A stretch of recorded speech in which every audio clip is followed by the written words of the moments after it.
maglikha ng ingay hanggang sa matapos ang ating Sunday service.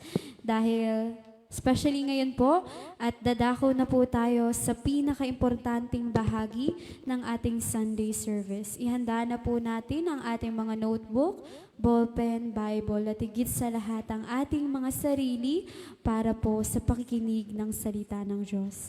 Ang maghahatid po sa atin ito ay ang Jesus is Alive NCR Hubhead, Pastor Elmer Balajay. Purihin po ang Panginoon. Good morning, good morning, good morning. Ayan, good morning. Sige, are you happy today? Ayan, sige, praise the Lord. Sige, tayo po tayong lahat. Ngitian nyo naman yung katabi nyo. Ayan, welcome, welcome. Meron pala rito galing sa abroad nandito sa... Hallelujah, sige. Sige po, tayo pong lahat ay muli manalangin tayo. Dakilang Diyos, salamat po sa pagkakataong ito na ibinigay mo sa amin. Salamat na ikaw po ang Diyos na hindi nagbabago. At salamat na ikaw rin po ang Diyos na nagbigay sa amin ng aming vision and mission para po lakaran namin, Panginoon. Tulungan mo po kami, Panginoon, na kami po ay maging tapat sa kabutihan mo sa amin, Panginoon. Tulungan mo kami na maranasan ka namin sa araw-araw, malakaran namin ang iyong salita at maging kaparte ng aming buhay ang iyong salita. Salamat po, O Diyos, sapagkat alam namin na patuloy kang kikilos sa araw na ito, maging sa iyong mga salita na amin pong pag-aaralan. Itago mo po, Panginoon, ang iyong lingkod sa iyong likuran. Inaamin ko po sa aking sarili, wala po akong magagawa, kundi mo po ako gagamitin. Ako po ay walang kabuluhan. Kaya nga po, banal na Espiritu, kumilos ka sa aming kalagitnaan. Ikaw po ang maglagay ng salita sa aking bibig at hayaan mo na buksan mo po ang bawat spiritual senses, Panginoon, ng mga taong makikinig, maging sa online, maging dito, Panginoon, sa simbahan, O Diyos. Maraming salamat po. Sa iyo po namin pinagkakatiwala ang lahat sa pangalan ni Jesus. Amen and amen. Sige po, matili po tayo nakatayo. Basahin po natin ang Mark chapter 3, verse 14. Babasahin po natin sa English. Sabi na gano'n sa English, 1, 2, 3, basa. He appointed 12 that they might be with him and that he might send them out. Sige po, makakaupo na po tayo. Sabi po dito sa ibang translation, 14. Then he appointed 12 that they might be with him and that he might send them out to preach. No, sa Tagalog po, gusto ko lang pong basahin yung pinakabuod, no, nung background ng salita ng Diyos sa Mark chapter 3. Ito po ay, ang title po dito sa Mark chapter 3 ay, sabi na gano'n, The 12 Apostles. No? So, pagka tinignan natin yung background, bago isulat yung The 12 Apostles, makikita nyo dito na yung 12 Apostles ay napilitan si Jesus, na umakyat sa bundok kasi napakaraming tao na dinudumog sila. So imagine niyo, dinumog sila ng maraming tao, na-push sila, so sila ay pumunta sa bundok. So bakit sila dinudumog? Kasi ang daming tao ang nakaranas ng miracle ng Panginoon. Pinakain sila, pinagaling sila. So ang daming sumusunod kay Jesus. Pero alam niyo si Jesus, napakatalino. Sabi niya, hindi lahat ng sumusunod sa Kanya ay tama yung motibo. Alam mo ang ginawa niya dito sa background na to? Pinili niya lang yung gusto niyang makasama. Tingnan mo yung katabi mo. Gusto mo bang makasama yan? parang nagitian kayo, parang ayaw niyo. Pero si Jesus, umakyat sa bundok, no, tapos sabi niya, pinili niya lang yung gusto niyang makasama. At ito nga yung binasa natin, yung 12 apostles. Sabi na ganon, pagkatapos umakyat sila Jesus sa bundok, doon tinawag niya na yung mga taong gusto niyang piliin at sila'y lumapit sa kanya. Humirang siya ng 12 na tinawag niyang mga apostol. So, at sabi na ganoon, ano yung purpose? Upang makasama niya at upang isugong mangaral. No? So, binigyan niya sila ng kapangyarihang magpalayas ng mga demonyo. Tingnan mo nga yung katabi mo. Hindi naman demonyo yan, ano? So, wag nating palayasin. Ito yung 12 hinirang niya, no? Sa sinabi yung mga pangalan, si Simon, tinawag na Pedro, si Santiago, si Juan, si Zebedeo, si Andres, si Felipe, si Bartolome, si Mateo, si Tomas, si Santiago na anak ni Alpeo. Binibilisan ko lang po para alam natin yung background, ano? At sabi na ganon, at si Simon na makabayan, ito na yung isa. Pasen yung seatbelt, ha? Baka mamaya tingnan nyo yung mga katabi nyo. At si Judas Iscariote na siyang nagkanulo kay Jesus. Huwag niyong tingnan yan, hindi si Judas yung katabi nyo. Pero, alam nyo, pag pinag-aralan ko yung 4 gospel, bago pala pinili ng Panginoon yung 12, alam na ni Jesus yung gagawin ni Judas. Alam nyo sa John chapter 6, hindi ito sa Mark chapter 3. Ito Mark chapter 3 pa lang to eh. Pinili niya na yung 12, pero alam niya na yung isa, si Judas, ay ipagkakanulo siya. Tingnan mo yung katabi mo. Hindi ka naman ipagkakanulo niya, ano? Alam niyo sa John chapter 6, ang sabi ng Panginoon, pumili siya ng 12, at yung isa doon, ang sabi niya, pakinggan niyo to ha, yung isa doon, evil. He's talking about Judas Iscariot. So from the very beginning, pinili ng Panginoon si Judas na makasama niya. By the way, ang title natin sa pag-aaral natin ay No One Gets Left Out. No? No one gets left out. Bigyan ko lang kayo ng summary na sa 12 pinili ni Jesus, si Judas po hindi niya nakasama. Kasi si Judas ay nagpakamatay. So, anong nangyari sa kanya? Nasaan kaya si Judas ngayon? Nasaan kaya siya? So, hindi siya nakasama. So, yung title natin, No One Gets Left Out. Ang dalangin ko sa araw na ito, sa umagang ito, dalangin ko lahat tayo makasama ng Diyos at walang maiwan. Amen ba? Sabihin mo sa katabi mo, huwag kang magpaiwan.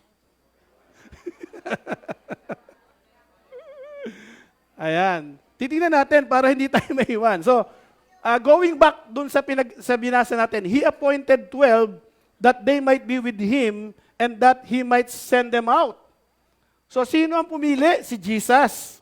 In-appoint niya yung 12 that they might be with Him and that they might send them out. So, hindi lang makasama ng Panginoon, pinili ka ng Diyos para makasama niya, at pinili ka ng Diyos to send you out. Hello? So, dapat, hindi lang tayo nakaupo. Kasi, may purpose kung bakit ka pinili ng Diyos. Hindi lamang para makasama ka niya, kundi para i-send you out. Ilagay natin to sa context ng ating simbahan. Yung Great Commission, sabi na gano'n sa Matthew chapter 28, verse 19, Go ye into all the world and preach the gospel. Go ye into all the world and preach the gospel. So lahat tayo ay binibigyan ng mandato ng Panginoon, pinili tayo ng Diyos to go into all the world. And for what? To preach the gospel. Ikaw at ako, you and I, has been chosen by God, has been appointed by God to go and bear fruit, and that our fruit should remain. And this is very, very important na maintindihan natin. Why God called you, why God appointed you, why God wants you to get out and preach the gospel. It's very, very specific na hindi lamang tayo tinawag para tayo ay makasama niya, kundi para tayo ay ipadala, i-send out. So, sa context ng ating vision and mission, John 15:16, you did not choose me, but I have chosen you and appointed you to go and bear fruit and that our fruit should remain. Pag sinabing fruit remain, ibig sabihin yan, kinakailangan nating manatili. Hello? Kailangan tayong manatili. Paano tayo mananatili? No? Dito na papasok yung ating topic. No? Alam niyo, my objective today, ang objective ko ngayon is, of course, katulad ng ating team, no? Yung ating team ay magkaroon tayo ng, teka, tingnan ko lang po. Ang team natin is about to build strong community cell churches.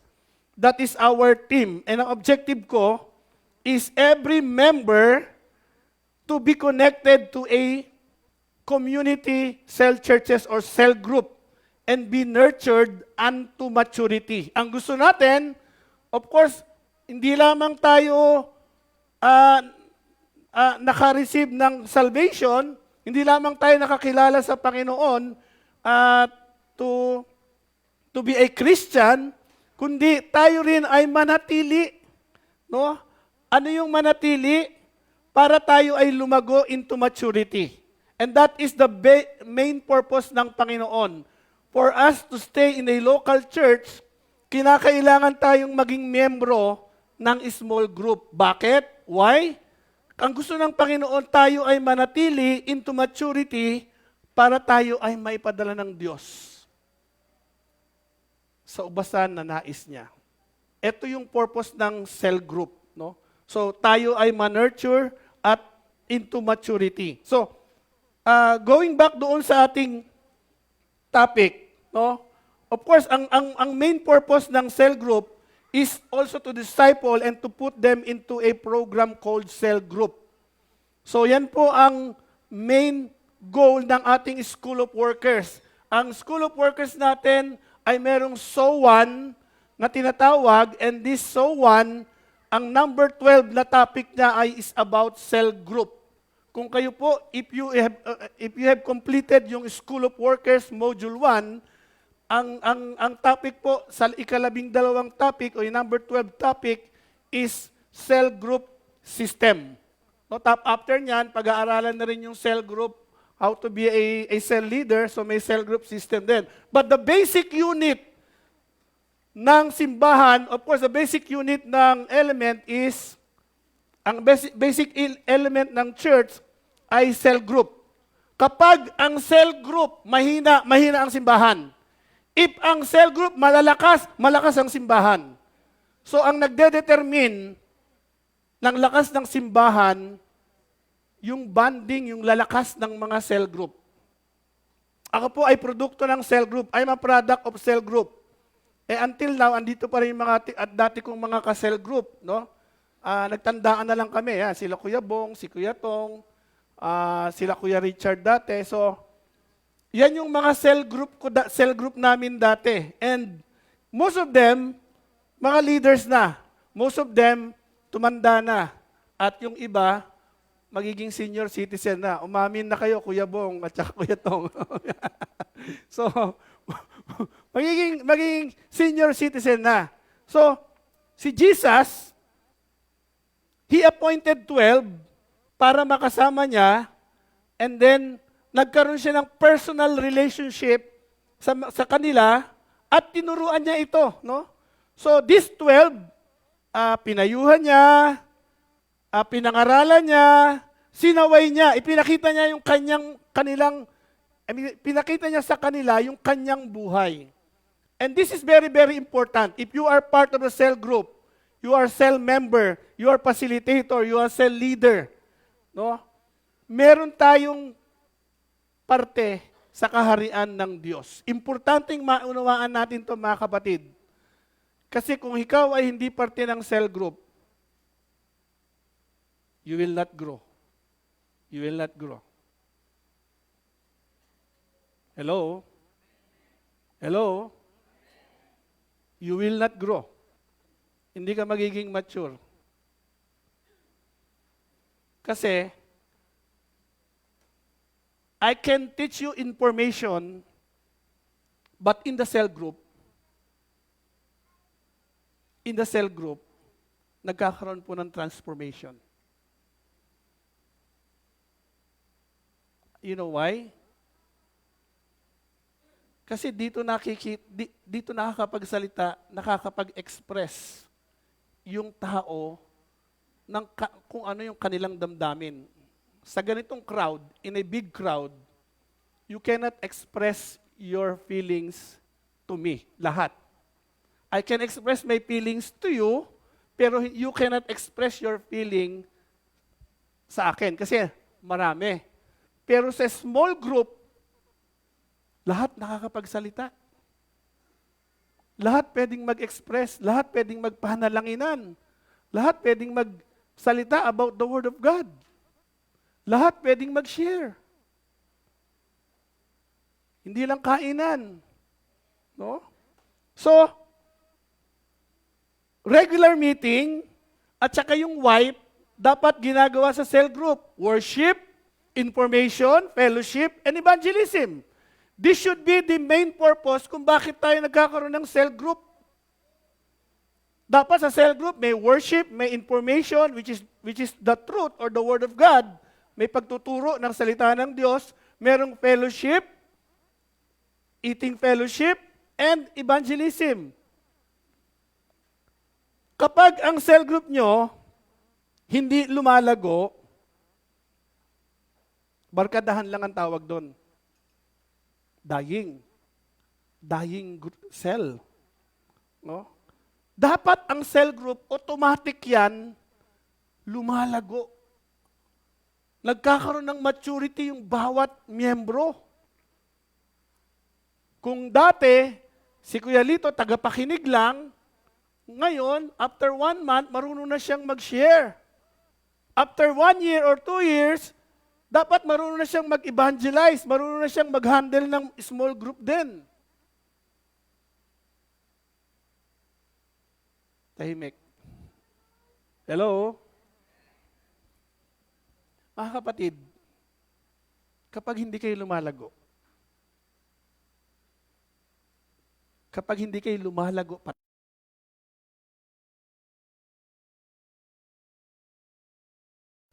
hindi nyo man aminin, bumabagsak kayo spiritually. Walang status quo sa buhay Kristiyano. Either you are growing or you are decreasing. Huwag kang magpiling malakas sa sarili mo kasi hindi mo kakayanin. Kailangan mo ng tulong ng banal na spirito. Kailangan mo ng fellowship ng ibang mananampalataya. Kailangan mo yung encouragement ng banal na spirito. Kailangan mo rin yung encouragement ng mga tao. Kapag nagsarili ka, listen to me, kapag nagsarili ka, hindi ka kumunik, hindi ka lalago. No man is an island. Kaya nga si Jesus, itinuro niya yung salitang fellowship. Hello? Hello? So, sabi na ganun, itong generation na ito is the most connected generation in history. Why? Meron tayong Facebook, meron tayong Instagram, TikTok, Messenger. Pero bakit marami pa rin ang marami pa rin yung depressed.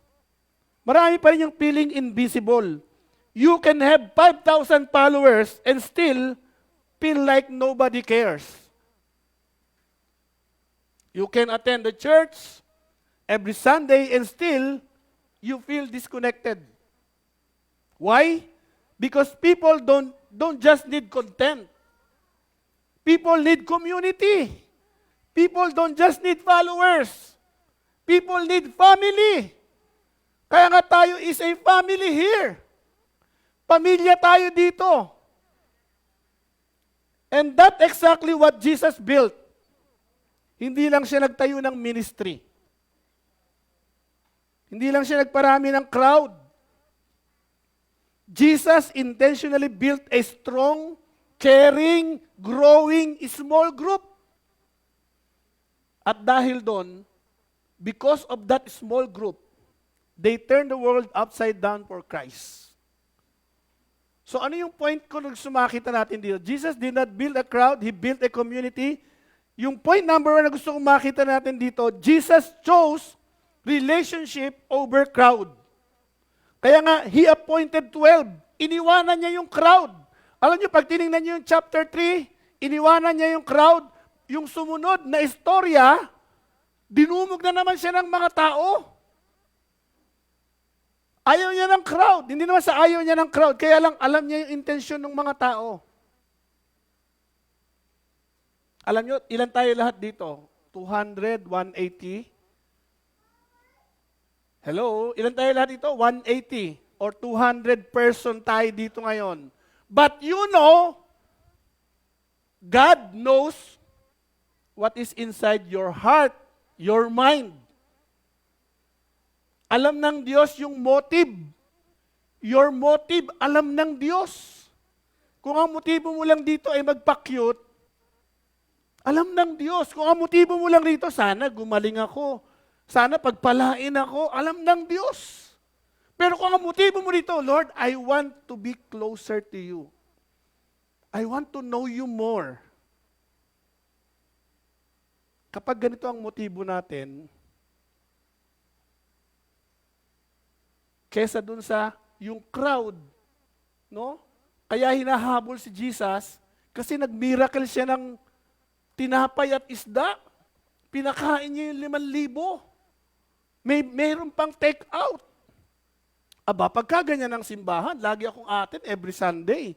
May kainan, may take out pa. Ang sarap umatin every Sunday. Libre pagkain, may take out pa. Tapos ipagpe-pray ka pa, gagaling yung, pupunta ako dyan.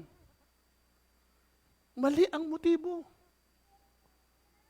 Dapat nandito ka kasi you want to know God. You want to be closer with God.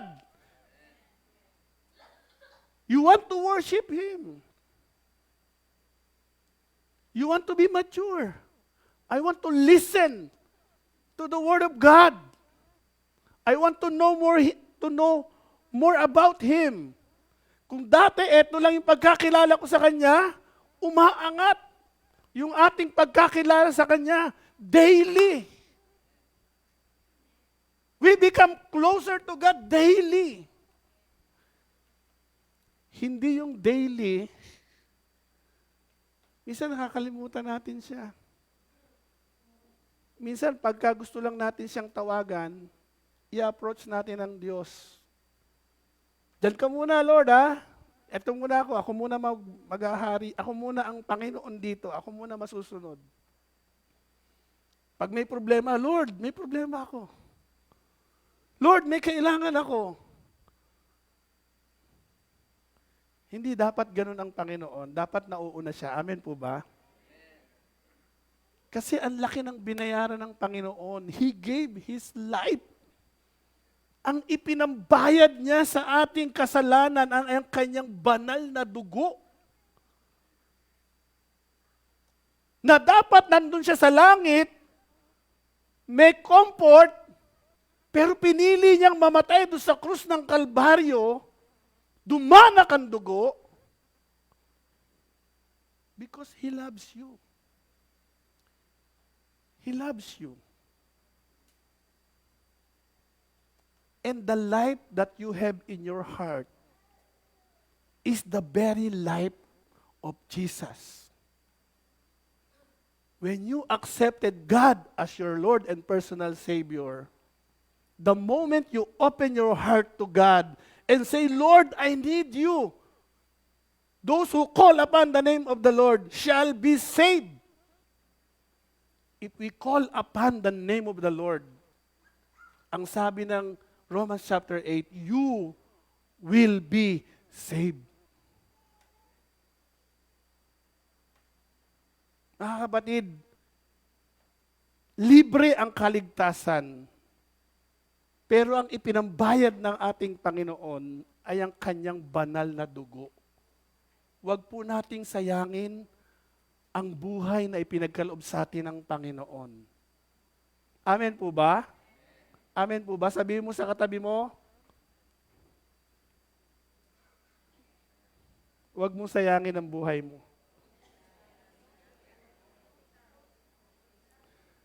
Pansinin niyo to Jesus had an access to thousands, pero pinili niyang mag-invest sa 12. Sa 12 cell group ni Jesus, yung isa pinagkanulo siya. No? Pinagkanulo siya. Yung isa binenta siya. Yung isa nag-doubt sa kanya. So, mathematically, sino po rito ang may cell group na 12? More than 12. Siguro yung husband, yung mga waywab, no? Mathematically, kung meron kang hinahandle na 12, mathematically, ano lang to kung may hinahandle kang 12, may isa doon, Judas. Kasi even Jesus, a perfect pastor, a perfect teacher, hindi siya nagkasala, but may Judas. Merong nagkanulo sa kanya 3 beses at may nag-doubt sa kanya, si Thomas. So, pamaya, pag nag-cell group ko yung mamaya, tingnan yung mga facilitator tsaka sila, tingnan niyo yung mga ka-cell group nyo. Sino ba Judas dito? Sino ba yung Pedro dito? No? Joke na yun, pero tingnan natin, yung ating, bakit sinulat sa Bible yun? Bakit? Even Jesus chose to have a relationship over the crowd. Why? Why? Kasi ang gusto ng Panginoon, nakapokus siya doon sa 12. And these 12 turned the world upside down for Christ. Information can happen in a crowd, but transformation happens in a community. Mas madali bang mag-open up sa 500 o sa 5 taong trusted mo? Ano sa tingin mo? Di ba, mas madaling mag-open sa 5 taong may tiwala ka kesa doon sa 500. Kunyari, nag-open ako sa inyo. Kunyari lang, no? Kunyari si Jolans, nag-open dito.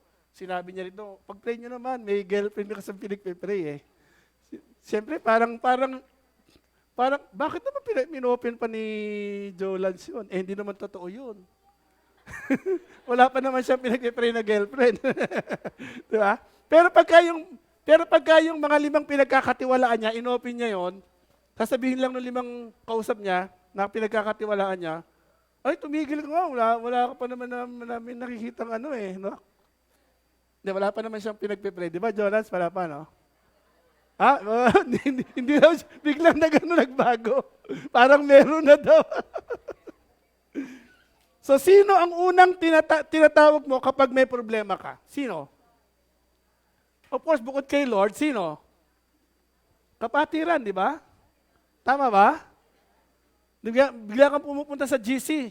Pwede ba, pag-pray nyo naman ako? Pag-pray nyo naman ako, tama ba? Kaya nga, malungkot pag wala kang cell group. Malungkot pag wala kang kagrupo. No? Wala kang sinasabi ni isa, cell group, link up group, or small group. No? Malungkot. Reality check sa mga bawat isa. Maraming taong pumapasok sa church, pero hindi lahat nakaka-connect. Kaya maraming umaalis, not because they lost faith, but because nobody knew their story. Nobody knew their story. Paano natin ito i-apply sa ating kapanahunan ngayon? A strong small group makes sure everybody known. Everybody is noticed. And everybody is valued.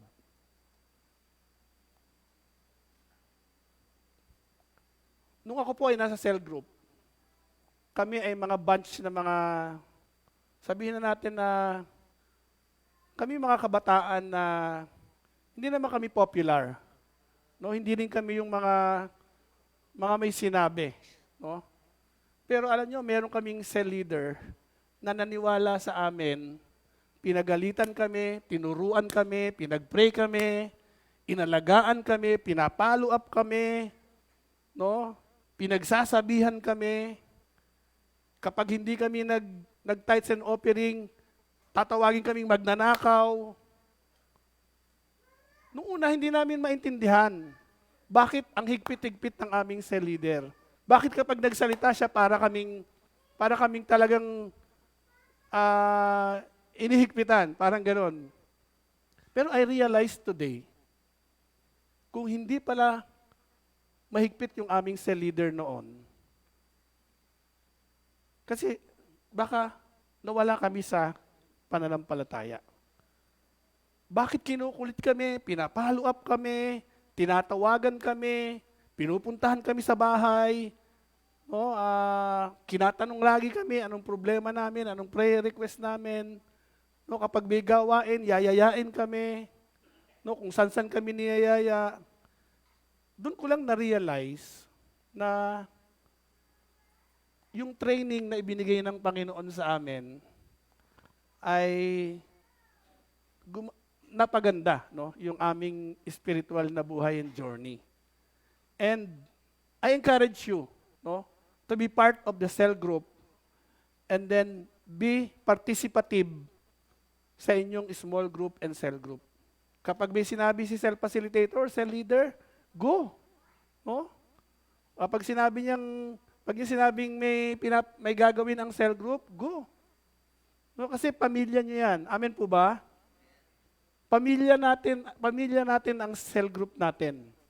No, at habang tayo ay tumatanda, sinusulat yung istorya natin, yung ating buhay Kristiyano.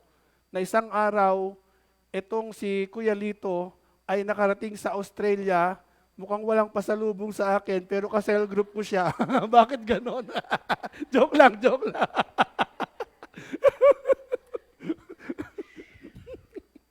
Sino ka-cell group mo? Sino mo? Ayun, tama, Kuya Bong. Ha? Point number 2. Jesus created a culture of care. Ito yung nangyayari sa cell group. No? Meron tayong pakialaman. I remember nung isang ka-cell group namin, nagkaroon ng problema sa dugo. Yung pamilya niya, miyembro ng family niya. And I need to donate blood. No? Bata pa ako noon, siguro mga 21 or 22. Nag-donate ako ng blood sa isang miyembro ng cell group. So, ang yabang ko noon, pagtayo ko, blackout ako. Kasi pagkakuha ng dugo sa akin, tumayo kagad ako Yabang maya, ikot yung bagsak ako.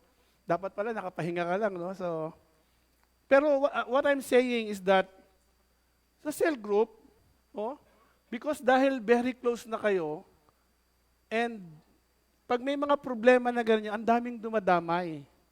Si Kuya Louie, nung nagkasakit si Kuya Louie, no? Sino ba ang dumamay sa kanya? Yung kanyang mga ka-cell group.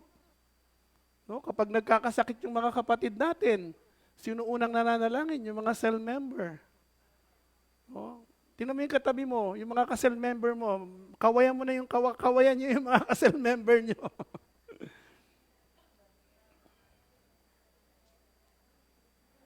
Napipil natin, you feel what others are feeling. Sa cell group, alam nyo, yung mga struggle, yung may mga pain, yung may mga napapagod na puso, sugat ang puso, wasak na puso, kapag naka-fellowship yan, nakating sa fellowship at na-release yung problema, gumagaang. Yung may mga sakit na nasa cell group natin, kapag naipanalangin yung may sakit, alam nyo, kahit nandun pa yung sakit, pero nandun na yung ngiti. O nawawala yung lungkot. Mahalin natin ang ating cell group. Kasi, alam nyo, May tanong ako sa inyo, kailan ka huling nag-message sa isang tao na hindi para manghiram o magtanong, kundi para kamustahin lang? Kailan? Sino rito ang nakaranas na may pinagpag-pray sa inyo noong kayo ay may sobrang pangangailangan? Nung antindi ng pangangailangan nyo, tapos may nag-pray sa inyo. Di ba ang unang lumalapit, cell member, cell group member, o mga ka-churchmate?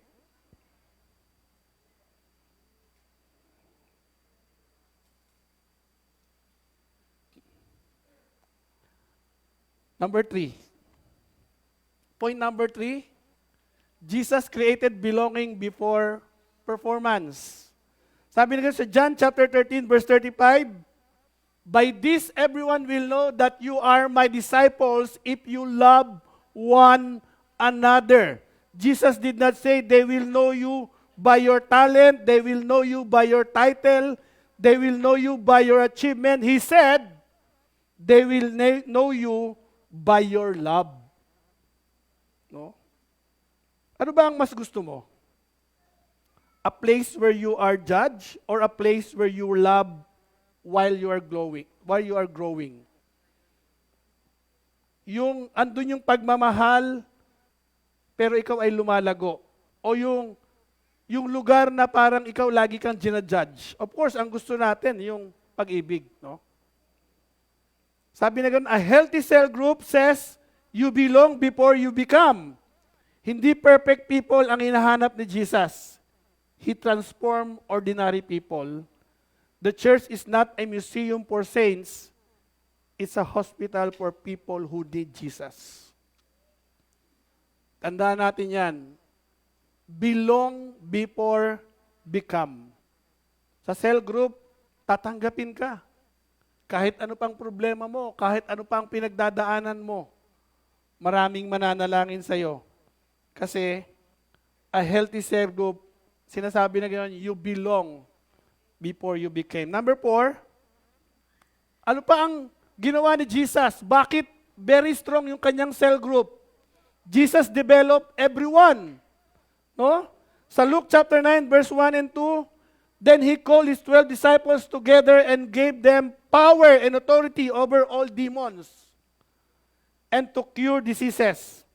He sent them to preach the kingdom of God and to heal the sick.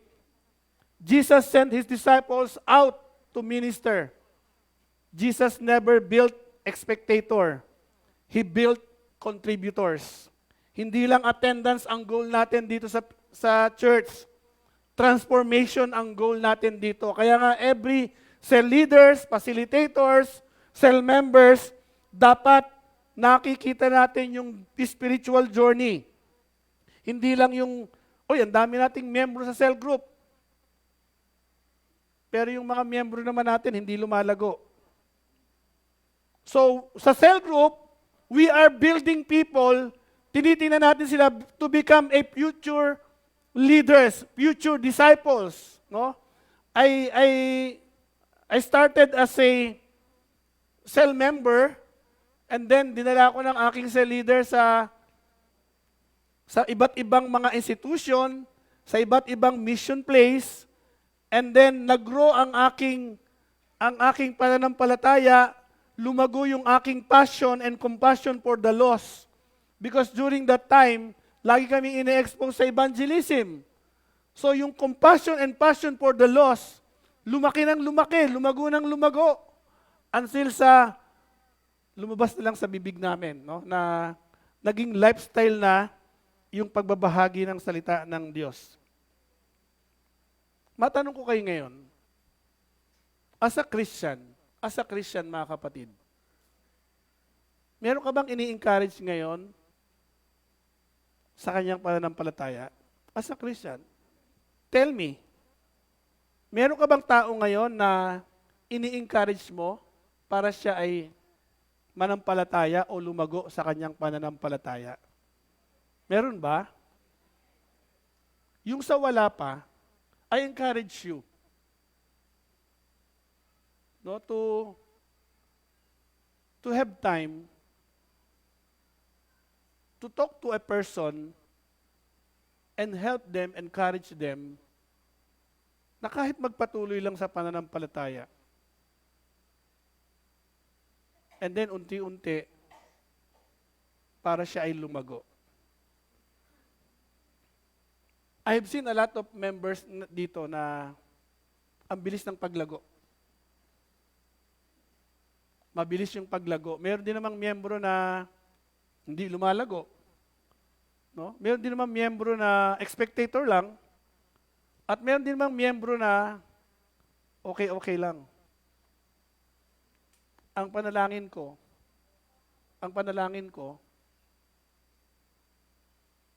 one time, for you to involve. Hello? For you to involve. Not just spectator. Tayo lang ang organization na ang pakialam natin sa labas. Kasi gusto natin silang dalhin dito. Tayo lang ang organization na ang focus natin ay yung hindi natin miyembro. Kasi gusto natin silang makakilala sa Diyos. Maliwanag po ba? You know why? You know why? Kasi sabi na gano'n ng Lord, for God so loved the world. And who is that world? Outside of this church. Hindi niya sinabing, for God so loved the Christian. For God so loved the world. Sino yung world? Nung hindi pa natin nakikilala ang Diyos. Kabilang tayo sa mundo. Pero mahal na mahal ng Diyos yung tao sa mundo. Mga politics, businessmen. Namatay si Jesus sa kanila. For God so loved the world. Sana yung konting compassion ni Jesus sa mundo ay magkaroon tayo na kapag nakikita natin yung mga taong wala pang Kristo, hello? Kapag nakikita natin yung mga taong wala pa kay Kristo, ang tingin natin sa kanila, kapag namatayan, saan pupunta ang kaluluwa niyan? Kapag nabago na yung isip natin para sa mga tao na nangangailangan,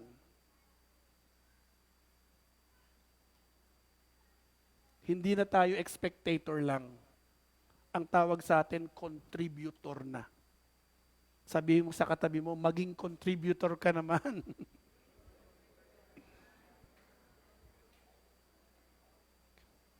Every disciple should eventually become a servant, a leader, a disciple, and multiplier. Point number 5, Jesus multiplied, not just maintained. No? Go therefore and make disciples in all the nation, baptizing them in the name of the Father, and the Son, and the Holy Spirit. Jesus never intended the 12 to stay 12. The goal was multiplication. 12 become 120, 120 become 3,000, 3,000 become multitudes, 3,000 become multitude, multitude become multitudes, multitudes become multiplying, multiplying become great multiplying. Yun po yung pagkakasunod-sunod sa Book of Acts. When you read Book of Acts chapter 2, 4, 6, 8, 10, 12. From 12 to 120, from 120 to 3,000, from 3,000 to multitude, from multitude to multitudes, from multitudes to multiplying, from multiplying to great multiplication. So ayon ng Panginoon, na yung cell group mong 5 pa rin pagdating niya. Hello? So, meron tayong audience participation. Ang tanong ko sa inyo, this is my question to everybody. Real talk. Is your faith growing? Is your faith growing? Is your influence growing? Are you helping others to grow? Again, healthy things grow, growing things multiply. A cell group is not successful because it survives. A cell group is successful because it reproduces disciples.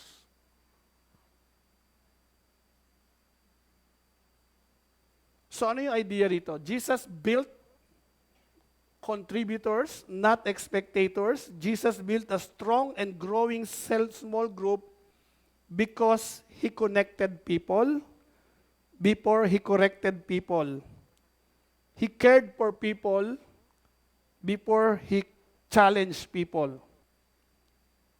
He developed people before He deployed people.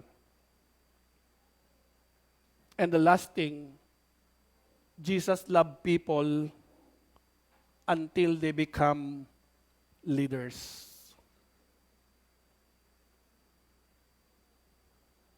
Ask yourself, this is my, papunta na ako sa conclusion, this is my conclusion. Ask yourself, who need encouragement from me? Sino kaya ang kailangan ng encouragement mo? Sino kaya ang nangangailangan ng panalangin mo? Sino kaya ang nangangailangan ng follow-up mo?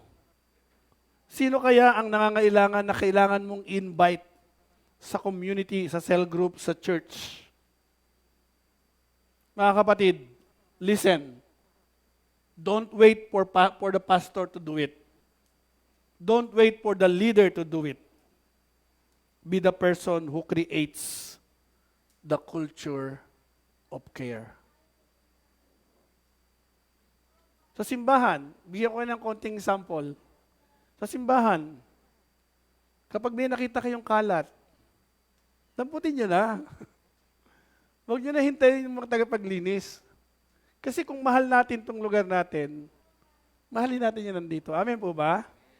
Huwag tayong magbandal. Pag merong mga batang, sabihin natin, gumagawa ng o naglilikot, sawihin natin. Ha? Amen po ba?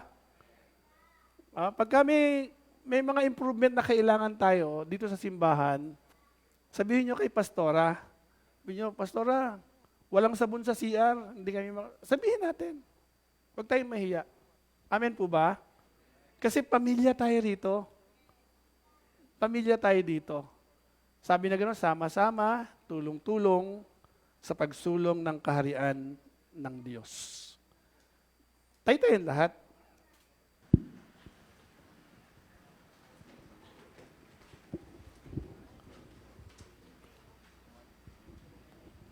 Sige, pikit tayong lahat.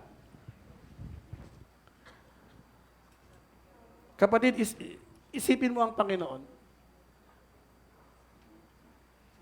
Let us close our eyes. Everybody close your eyes. Close your eyes. And think about yourself and God. Think about that you are in front of God right now. Brothers and sisters, maybe today you feel disconnected. Maybe you're in church, but still lonely. Maybe you're carrying burdens nobody knows about. The good news is, Jesus sees you. Nakikita ka ng Panginoon, kapatid. Even the deepest part of your heart, your mind, Jesus knows. He sees it. Nakikita ng Diyos. Kung ano ka ngayon, Jesus knows your story. Jesus cares about your struggles. Jesus knows everything to you. And today, He is inviting you not only into a relationship with Him, but into His family.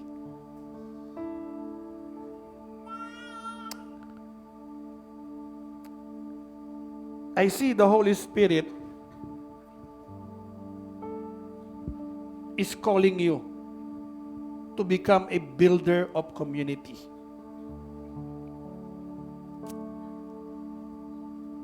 You are not just a consumer, not just an attendee, but a disciple who cares for others. Hallelujah, Jesus. Hallelujah, Lord.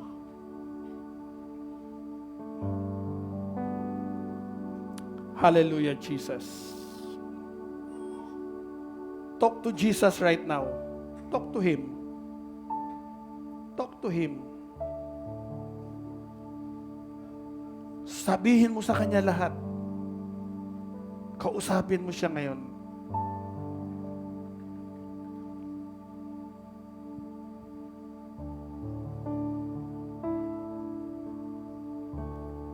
Hallelujah. Hallelujah, Jesus.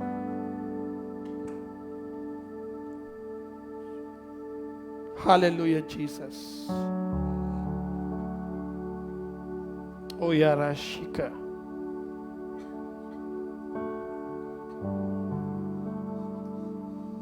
Hallelujah.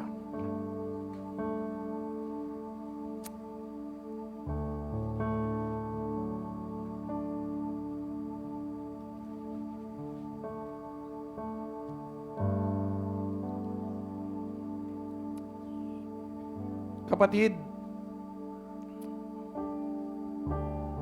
kung ikaw ay decided na to be part of God's family, heavenly family, I want you to, kung ikaw ay nagdi-decide na to follow this prayer. Heavenly Father, thank you for loving me, bringing me into your family. Thank you for Jesus, who showed us how to build a strong and caring and growing community. Father God, today, I surrender myself to you. Lord, it is my prayer. Use me to build community, not division. Lord, use me to care for people, not to overlook them, in the name of Jesus. Bigyan mo po ako ng mata, Lord, na makita yung mga tao na nangangailangan. To see those people who are hurting, to see those people, to hear them, to hear the broken, Lord, and the heart that reflects your compassion. Teach me, Lord, to love you as you love me. Teach me to serve as you serve. And disciple as you disciple. Help me not to be an spectator, but a disciple maker, a faithful disciple maker. In the name of Jesus. Lord, I choose not to merely attend the church. I choose to belong. I choose to belong. I choose not to merely receive. I choose to serve.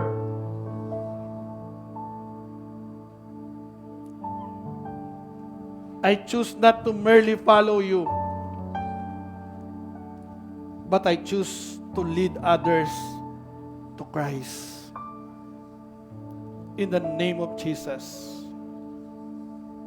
Lord, punuin mo po ng iyong banal na Espiritu ang bawat isa sa amin. Fill us. Fill me with your Holy Spirit in the name of Jesus. That we can be an instrument of encouragement. That we can be an instrument of healing. That we can be an instrument of restoration and hope. In the name of Jesus.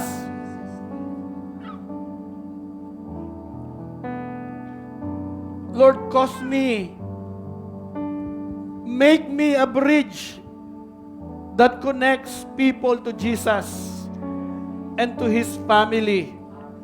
In the name of Jesus. Yes, Lord, from this day forward, I commit to win people, love people, disciple people, empower people, and multiply for your glory alone, Lord. For your glory alone.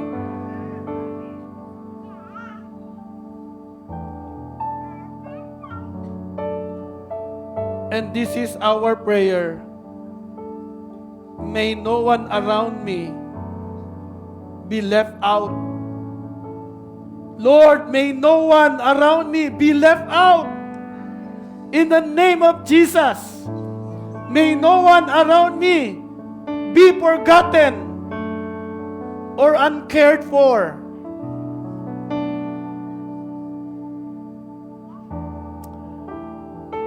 Here I am, Lord. We are here, Lord. Use us. Use me.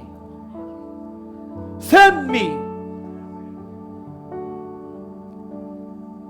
Grow me.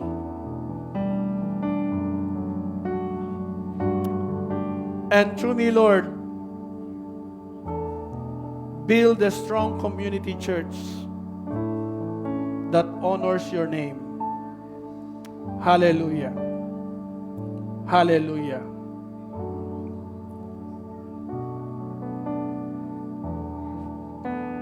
Hallelujah. And this is my final conclusion. Strong small group don't grow because of great programs. They grow because people experience the love, care, and presence of Jesus through genuine community. May the Lord bless you and keep you. May His wisdom guide your every decision, and may His purpose be fulfilled in your life. May He inspire you to maximize your potential and use every gift He has entrusted to you for His glory alone. Go forth with assurance that His plans for you are good, to prosper you and to give you hope. May His peace guard your heart and mind, and may His presence be with you always.